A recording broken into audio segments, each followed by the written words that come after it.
Hello everyone, मेरा नाम है डॉक्टर विजय कमल और today we are going to discuss self incompatibility system. तो जैसे पिछले वीडियोस में हमने देखा कि फर्टिलिटी रेगुलेशन या फिर किस तरह से प्लांट्स खुद के अंदर एक फर्टिलिटी को रिस्टोर करते हैं, तो उसके कुछ सिस्टम्स होते हैं। जैसे हमने प्रीवियस वीडियो में डिस्कस किया था genetic male static system, cytoplasmic male static system, और इसके अलावा हमने जैसे और भी कई मैकेनिज्म होती हैं जो फर्टिलिटी को एक तरह से कंट्रोल करती हैं। तो आज हम इस टॉपिक में बात करेंगे एसआई सिस्टम या सेल्फ इनकम्पैटिबिलिटी सिस्टम। तो आइए चालू करते हैं, आगे बढ़ते हैं। तो इन जनरल अगर हम देखें तो फर्टिलिटी रेगुलेशन मैकेनिज्म या फिर जो फर्टिलिटी को रेगुलेट करने के लिए मेनली तीन तरह की मैकेनिज्म काम आती हैं, जिसमें से एक होता है मैनुअल, दूसरा जेनेटिक कंट्रोल और तीसरा होता है केमिकल। तो मैनुअली अगर हम देखते हैं तो जिस तरह से हम डीटैजलिंग करते हैं बेस के अंदर या फिर किसी भी फ्लावर से उसके पोलन्स को या फिर मेल पार्ट को रिमूव करते हैं, तो उस प्रोसेस को हम इमेस्कुलेशन बोलते हैं। लेकिन जेनेटिक कंट्रोल में जैसे हमने पहले देखा कि जो मेल स्टडी सिस्टम होता है एक इस तरह की रेगुलेटरी मैकेनिज्म है, ये जेनेटिक्स यानी इसकी जेनेटिक जो फैक्टर्स होते हैं वो मेल स्टडी को कंट्रोल करते हैं, इसलिए ये जेनेटिक कंट्रोल में आती है। इसी तरह से जो सेल्फ इनकम्पैटिबिलिटी होती है ये कहीं ना कहीं किसी प्लांट्स की जीनोटाइप से उसकी जीन से कंट्रोल होती है, इसलिए हम भी इसको जेनेटिक कंट्रोल में ही इंक्लूड करते हैं। कुछ केमिकल्स भी होते हैं जो फर्टिलिटी रेगुलेशन में काम आते हैं। तो आज के इस टॉपिक में सिर्फ हम एसआई के बारे में डिस्कस करेंगे। तो चलिए अब बात करते हैं कि एसआई को सबसे पहले रिपोर्ट किसने किया था। तो इससे पहले अगर हम देखें तो सेल्फ इनकम्पैटिबिलिटी की डेफिनेशन की बात कर लेते हैं, फिर हम देखेंगे कि ये किसने डिस्कवर की थी।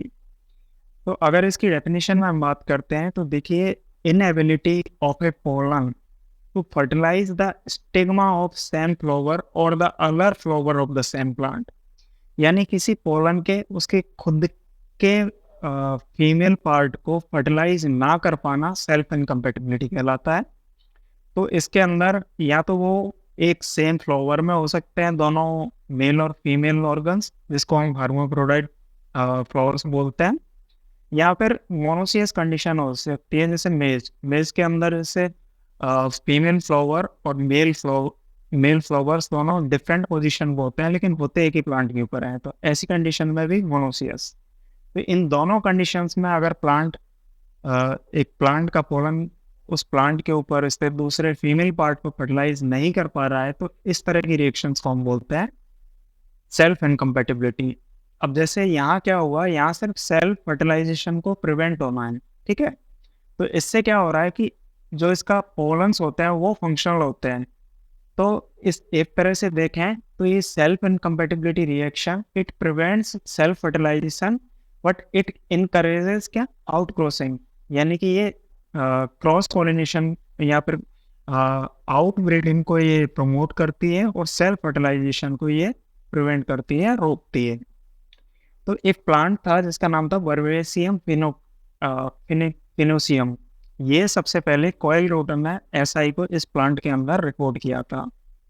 अब यहाँ मैंने लिखा है कि SI acts through the inhibition of pollen germination और growth of the pollen tube, यानी कि जो एसआई की रिएक्शन होगी वो दो तरह से होती है, या तो पोलन का जर्मिनेशन नहीं होगा या फिर जो पोलन का जो फर्टिलाइजेशन होता है या पोलन की लैंडिंग होती है स्टिग्मा पे, उस टाइम पे पोलन ट्यूब का जर्मिनेशन होता है, पोलन ट्यूब की ग्रोथ होती है, वो कहीं ना कहीं हैम्पर्ड हो जाती है। तो इन दो कारणों से सेल्फ इनकम्पैटिबिलिटी की रिएक्शन कोज होती है इन जनरल अगर हम बात करते हैं तो। फिर हम बोलते हैं कि जो सेल्फ इनकम्पैटिबिलिटी की जो रिएक्शन होती है ये मेनली एक एस लोकस या फिर जिसको हम सेल्फ इनकम्पैटिबिलिटी लोकस बोल रहे हैं, वो जीनोम में एक लोकेशन होती है, ये स्पेस होता है, जगह होती है, रीजन होता है जिसके ऊपर में मल्टीपल एलियंस पाए जाते हैं। तो अगर इसके जनरल एग्जांपल देखते हैं तो जैसे ब्रेसिकेसी फैमिली में राई हो गया, सनफ्लावर हो गया, इसके अलावा पोटैटो, पर्ल मिलेट, ये सब में अभी तक सेल्फ इनकम्पैटिबिलिटी रिपोर्ट की गई है। तो इस तरह से अगर मोटा मोटा अगर हम देखते हैं तो 50 से 70 टाइप की स्पीसीज ऐसी हैं जहाँ ऐसा ही रिएक्शन पाई गई है। तो सबसे पहले सेल्फ इनकम्पेटिबिलिटी सिस्टम को हम दो तरह से डिवाइड कर सकते हैं, एक होता है हेटेरोमॉर्फिक सिस्टम और एक होता है होमोमॉर्फिक सिस्टम। तो सबसे पहले हम हेटेरोमॉर्फिक सिस्टम की बात करते हैं। तो जैसे इस टर्म से ही पता चल रहा है कि हेटेरो मीन्स होता है डिफरेंट, मॉर्फो मीन्स मॉर्फोलॉजी, यानी कि हेटेरोमॉर्फिक ऐसी फ्लावर्स की मॉर्फोलॉजी डिफरेंट होती है जिसके कारण सेल्फ इनकम्पेटिबिलिटी रिएक्शन कॉज होती है। तो अगर इसका एग्जाम्पल हम देखते हैं तो इसके अंदर हम प्रिम्यूला इसका एग्जाम्पल है जिसमें हेटेरोमॉर्फिक सिस्टम पाया जाता है सेल्फ इनकम्पेटिबिलिटी का। तो यहाँ अगर हम देखें तो इसमें दो तरह के फ्लावर्स होते हैं, एक होता है थ्रम फ्लावर और दूसरा होता है इसके अंदर पिन फ्लावर्स। तो थ्रम फ्लावर की क्या खास बात होती है, इसकी कैसे मॉर्फोलॉजी डिफरेंट होती है कि जो इसके मेल पार्ट होता है वो तो होता है लॉन्ग, है ना, और दूसरा जो इसका फीमेल पार्ट होता है, फीमेल रिप्रोडक्टिव ऑर्गन होते हैं, वो होता है शॉर्ट। और अगर पिन फ्लावर्स को अगर हम देखते हैं तो इसका फीमेल पार्ट होता है वो तो लॉन्ग होता है, लेकिन इसका जो मेल फ्लावर्स है, मेल पार्ट होता है, एंथर्स होते हैं, वो होते हैं शॉर्ट। तो अगर इनमें देखा जाए तो पिन फ्लावर को अगर पिन के साथ क्रॉस कराते हैं तो ये क्या कोच करेगा, सेल्फ इनकम्पेटिबिलिटी। रीजन, क्योंकि इसके एंथर्स स्टिग्मा तक नहीं पहुंच पाते हैं जिसके कारण ये सेल्फ इनकम्पेटिबिलिटी शो करेगा। सेम अगर थ्रम फ्लावर का देखते हैं, थ्रम को थ्रम के साथ में क्रॉस कराता है तो ये भी एक सेल्फ इनकम्पेटिबिलिटी कॉज करेगा, बिकॉज इसका स्टिग्मा बहुत नीचा है और इसके जो एंथर्स होते हैं, जो मेन रिप्रोडक्टिव सिस्टम्स होते हैं, वो बहुत अपर पोर्शन पे होता है, इसलिए ये भी सेल्फ इनकम्पेटिबल होता है। लेकिन जब पिन और थ्रम को आपस में क्रॉस कराया जाता है तो ये फुली कंपेटेबल होते हैं, फुली कंपेटेबल होंगे। इसका क्या रीजन हुआ, क्योंकि इसकी जो एंथर्स होते हैं वो एग्जैक्टली स्टाइल के पास में आ सकते हैं, तो ये इजीली क्रॉसेबल होता है। तो ये जो सिस्टम सेल्फ इनकम्पेटिबिलिटी का जो कॉज हो रहा था उसका रीजन था फ्लावर्स की मॉर्फोलॉजी डिफरेंट होना, इसलिए हम इसको बोलते हैं heteromorphic system. Generally heteromorphic system के अंदर एक जीन के मल्टीपल एलियंस होते हैं, लेकिन यहाँ केस में अगर देखा जाए तो यहाँ जैसे हमने लोकस शब्द यूज किया था, तो उस लोकस के ऊपर मेनली यहाँ 6 जीन्स अवेलेबल थी। 6 जीन्स जो कि टाइटली लिंक्ड थी, वो इस सेल्फ इनकम्पेटिबिलिटी या फिर फ्लावर मॉर्फोलॉजी को चेंज करने के लिए रेस्पॉन्सिबल थी। तो हेटेरोमॉर्फिक सिस्टम को अगर हम डिफाइन करें या फिर इसकी कंट्रोल मैकेनिज्म के लिए नंबर ऑफ जीन्स की बात करते हैं तो ये मल्टीपल जीन्स होती हैं, लेकिन ये टाइटली लिंक्ड होती हैं, इसलिए ऐसा लगता है जैसे एक सिंगल जीन ऑपरेट कर रही हो और इसके मल्टीपल एलिमेंट्स फंक्शन कर रहे हो। एक बात, अगर हेटेरोमॉर्फिक सिस्टम बहुत ज़्यादा अपने ब्रीडिंग पर्पज से या फिर प्लांट ब्रीडिंग के अंदर उतना यूजफुल नहीं है जितना कि होमोमॉर्फिक सिस्टम यूजफुल है। तो होमोमॉर्फिक सिस्टम का मतलब होता है जहाँ फ्लावर मॉर्फोलॉजी में कोई डिफरेंस नहीं होता है, फिर भी ये सेल्फ इनकम्पेटिबिलिटी कॉज करते हैं। तो ये मेनली इसको दो टाइप से हम डिवाइड कर सकते हैं, एक होता है गैमेटोफिटिक सेल्फ इनकम्पेटिबिलिटी और दूसरे को हम बोलते हैं स्पोरोफाइटिक सेल्फ इनकम्पेटिबिलिटी। अब अगर हम बात करें कि गैमेटोफिटिक सेल्फ इनकम्पेटिबिलिटी, तो गैमेटोफिटिक सेल्फ इनकम्पेटिबिलिटी को सबसे पहले रिपोर्ट किया था टोबैको में। किसने किया था? East and Mangelsdorf. कब किया था? 1925 में। अब इसकी डेफिनेशन या इसका मीनिंग क्या हुआ गैमेटोफिटिक सेल्फ इनकम्पेटिबिलिटी? तो सीधे शब्दों में हम यूँ समझते हैं कि ऐसा सेल्फ इनकम्पेटिबिलिटी सिस्टम जिसका कंट्रोल गैमेट्स के पास में हो। गैमेट्स के पास में कैसे? जैसे उसके पोलन का गैप, यानी पोलन को अगर हम देखते हैं, पोलन में एक गैमेट होता है, तो गैमेट का मतलब क्या हुआ? उसका हैप्लॉइड, यानी कि एक पूरे प्लांट को अगर हम डिफाइन करते हैं वो एक स्पोरोफाइट होता है, लेकिन उसके जो सेक्सुअल गैमेट्स बनते हैं दे आर गैमेटोफाइट्स। तो गैमेट्स के अंदर या फिर किसी हैप्लॉइड सिस्टम सेल्फ इनकम्पेटिबिलिटी को अगर कंट्रोल कर रहा है तो इस तरह की सेल्फ इनकम्पेटिबिलिटी को हम बोलते हैं gametophytic self incompatibility system. Okay, so this is governed bye genotype of pollen, जो कि एक गैमेट होता है या फिर जो गैमेटोफाइट होता है विच सिंपली है हैप्लॉइड जीनोटाइप। ठीक है, फिर it occurs due to the interaction between the pollen tube and the style which is determined by a single allele in the haploid pollen grains. अब इस चीज को समझो कि जो पोलन ट्यूब होती है और जो उसका स्टाइल होता है, यहाँ कोई एक इस तरह की रिएक्शन होती है जो सेल्फ इनकम्पेटिबिलिटी को कॉज भी कर सकती है और उसको डिस्ट्रॉय भी कर सकती है। तो इस गैमेटोफिटिक सेल्फ इनकम्पेटिबिलिटी के जो मेन डिटेल पॉइंट्स हैं वो हमें आगे वाली स्लाइड में हम इसको डिस्कस करते हैं। लेकिन सबसे पहले हम यहाँ देख लेते हैं कि जैसे ये हमारे पास में एंथर हो गया, तो एंथर अगर किसी प्लांट के पास में S1 और S2 दो स्पोरोफाइट या गैमेट्स होते हैं, तो जब हम इनको देखेंगे कि इनका जब गैमेट फॉर्मेशन होगा, जो मियोसिस होगा, मियोसिस होने के बाद में हर एक गैमेट के पास में या तो S1 अलील होंगे या फिर S2 अलील होंगे। तो इस तरह के अलील्स या इस तरह के गैमेट्स जब किसी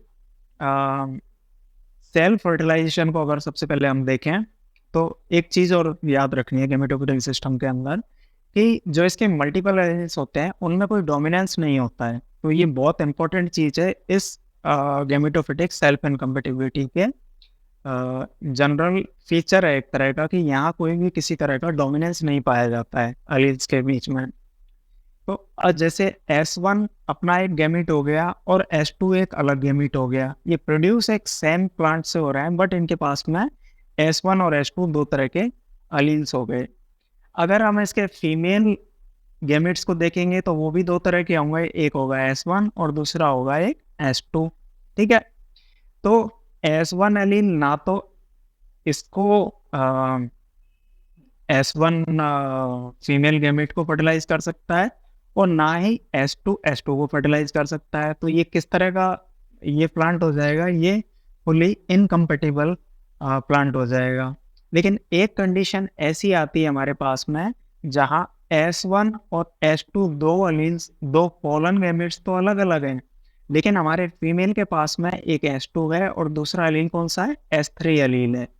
तो इस तरह की अगर हम रिएक्शन देखते हैं तो S1 तो फर्टिलाइज नहीं कर पाएगा, लेकिन जो S2 अलील होता है वो तो फर्टिलाइज नहीं कर पाएगा क्योंकि फीमेल के पास में ऑलरेडी S2 अलील है। लेकिन जो S1 होता है ये फ्री होता है फर्टिलाइज करने के लिए, क्योंकि यहाँ कोई भी इसका काउंटर पार्ट या इसका जो सेम S1 अलील है वो फीमेल के पास में नहीं है, इसलिए ये S3 को और S2 S3 वाले प्लांट को ये फर्टिलाइज कर सकता है। तो ये एक तरह से 50% कंपेटिबिलिटी शो किया है यहाँ। ठीक है, तो ये हो गया पार्शियल इनकम्पेटिबल। ठीक बात। तीसरी कंडीशन है हमारे पास में कि दोनों गैमेट है मेल S1 और S2, लेकिन इनका फीमेल के पास में है S3 S4, तो ये दोनों गैमेट इस प्लांट्स को इजीली फर्टिलाइज कर सकते हैं। तो ये हो गया फुली कंपेटेबल। अगर हम गैमेटोफिटिक सिस्टम में अगर हम यहाँ बात कर पाते हैं कि हेट्रोमॉर्फिक सिस्टम है, होमोमॉर्फिक सिस्टम है, लेकिन इनके अलील्स के बीच में कोई डोमिनेंस नहीं होने के कारण यहाँ हमें क्या कंडीशन मिल रही है, यहाँ एक हमें एक तरह से अगर देखते हैं तो यहाँ हेट्रोजाइगोट्स फॉर्मेशन की वजह से हम यहाँ देख सकते हैं कि यहाँ पार्शियल इनकम्पेटिबल भी एक तरह का प्लांट मिलता है किसमें, गैमेटोफिटिक सिस्टम के अंदर। तो गैमेटोफिटिक सिस्टम में मेनली 3 टाइप की कंपेटिबल रिएक्शन हो सकती है, एक फुली कंपेटिबल, एक पार्शियली कंपेटिबल और तीसरा होता है फुली इनकम्पेटिबल। तो ये गैमेटोफिटिक सिस्टम की एक पहचान हो गई। अब इसके हम कुछ जनरल पॉइंट डिस्कस कर लेते हैं कि SI determined the genotype of pollen. जैसा कि हमने देखा कि गैमेट्स के अंदर जो जीनोटाइप होगा वो डिटरमाइन करेगा कि सेल्फ इनकम्पेटिबल होना है या कंपेटिबल होना है। दूसरा, इनके जो अलील्स होते हैं उनमें कोई डोमिनेंस नहीं होने के कारण इनमें एक पार्शियल इनकम्पेटिबल टाइप की भी एक कैटेगरी बन जाती है। तो ये बहुत इंपॉर्टेंट फीचर है किसका, गैमेटोफिटिक सेल्फ इनकम्पेटिबिलिटी का। फिर इसमें हम बोलते हैं पोलन ट्यूब बाइन्यूक्लिएट फॉर्म में डिस्पर्स होती है, या जो पोलन्स होते हैं जो अपने डिस्पर्सल होता है वो किस कंडीशन में होता है, बाइन्यूक्लिएट। तो बाइन्यूक्लिएट, ट्राइन्यूक्लिएट, ये सारी कंडीशंस हम किसी एक वीडियो में एक डिस्कस करेंगे जहां हम देखेंगे कि व्हाट इज ये गैमेटो स्पोरोफाइट कैसे बनता है, स्पोरोफाइट कैसे बनता है, कैसे पोलन एंथर से पोलन बनते हैं, कौन से इसमें मियोसिस होती है, कैसे मियोटिक डिवीजन होता है, ये हम नेक्स्ट चैप्टर में हम इसको एक तरह से डिस्कस करेंगे। ठीक है, तो इतनी बात याद रखनी है इसमें कि यहाँ जो पोलर ट्यूब होती है वो बाइन्यूक्लिएट स्टेज में होती है, कि जो स्टिग्मा होती है वो कैसी होती है, बैट होगी, बैट होती है, लेकिन इसकी जो पोलन ग्रोथ होती है, यानी कि अगर इसमें हम देखते हैं कि जो सेल्फ इनकम्पेटिबिलिटी रिएक्शन का जो सेंटर होता है या किसी प्लांट का कौन सा पार्ट जो इस रिएक्शन होकर होती है वो कहाँ होती है, टाइलर रीजन के अंदर ये सेल्फ इनकम्पेटिबिलिटी रिएक्शन होती है।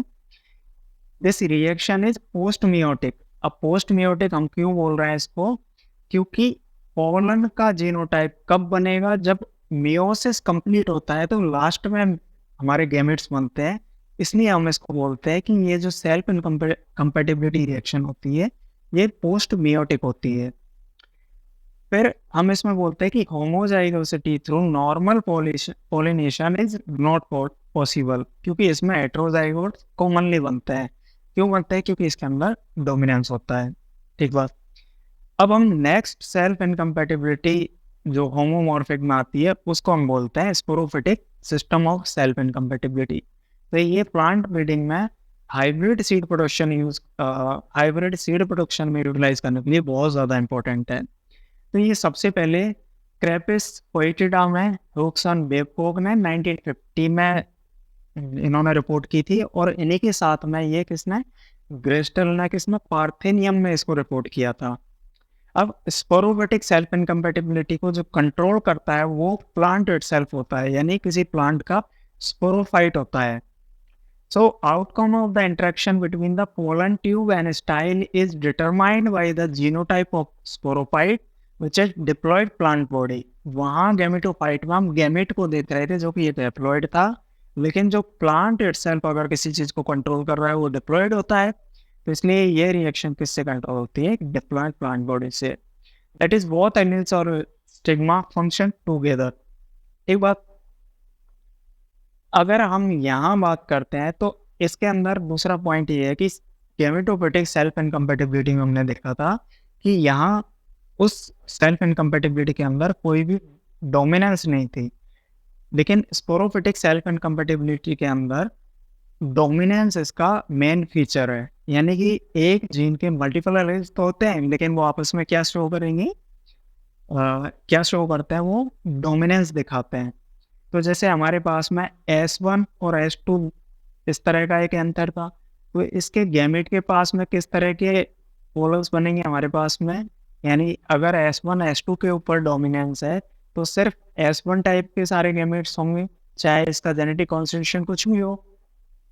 तो अब क्या होता है, जब S1 और S2 के ऊपर S1 और S2 वाला गैमेट जब अब जाता है तो ये इसको फर्टाइल नहीं कर पाएगा, क्योंकि इनका स्पोरोफाइट इसको कंट्रोल कर रहा है। स्पोरोफाइट यानी प्लांट का जीनोटाइप इसको वो कर रहा है, तो ये इसको फर्टिलाइज नहीं कर पाएगा, इसलिए ये फुली इनकम्पेटिबल होगा।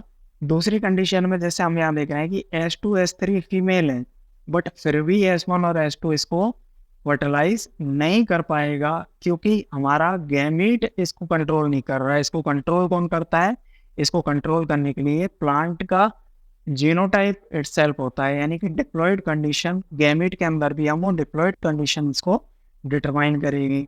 तो यहाँ जो पार्शियल कंपेटिबिलिटी या पार्शियल इनकम्पेटिबल प्लांट्स आ रहे थे वो सारे हट जाते हैं।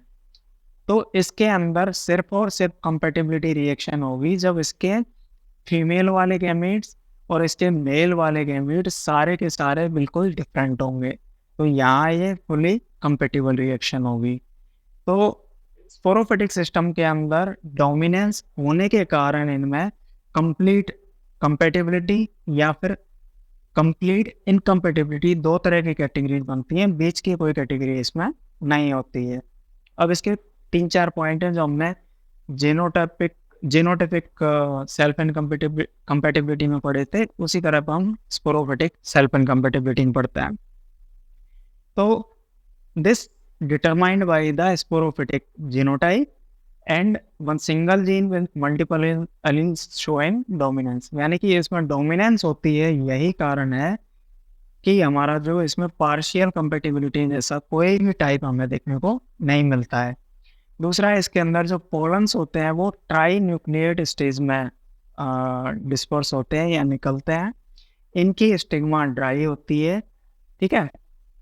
और इनकी जो एसआई रिएक्शंस होती है वो यहाँ स्टिग्मा पे होगी, स्टिग्मा के रीजन के ऊपर होती है, लेकिन वहाँ अगर हम देख रहे तो वो एक स्टाइलर रीजन के ऊपर हो रही थी।